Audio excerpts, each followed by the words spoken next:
গাঁজাসহ আটক বহিরাজ্যের দুই পাচারকারী। মুঙ্গিয়াকামী রেল স্টেশনে অভিযান চালিয়ে গাঁজাসহ দুই ব্যক্তিকে আটক করে মুঙ্গিয়াকামী থানার পুলিশ। যাত্রী সেজে গাঁজা পাচারের চেষ্টা করার অভিযোগে বিহারের দুই ব্যক্তিকে আটক করা হয়েছে। সোমবার এই ঘটনাকে কেন্দ্র করে এলাকায় চাঞ্চল্য ছড়িয়ে পড়ে। থানার ওসি সনেশ দেববর্মা জানান, গোপন সূত্রে খবরের ভিত্তিতে এই অভিযান চালানো হয়েছে। সন্দেহজনক আচরণের ভিত্তিতে দুই যাত্রীকে আটক করে তল্লাশি চালানো হয়।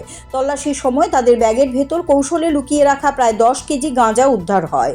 ধৃতরা হলো মধু কুমার এবং সন্তোষ কুমার। তারা বিহারের বাসিন্দা বলে জানিয়েছে। উদ্ধার হওয়া গাঁজাগুলো বহিরাজ্যে পাচারের উদ্দেশ্যে ট্রেনে করে নিয়ে যাওয়ার জন্য আনা হয়েছিল। ধৃতদের বিরুদ্ধে নার্কোটিক ড্রাগস আইনে মামলা রুজু করা হয়েছে। তাদের জিজ্ঞাসাবাদ করে পাচার চক্রের সঙ্গে আরও কারোর যোগসূত্র আছে কিনা তা খতিয়ে দেখছে পুলিশ।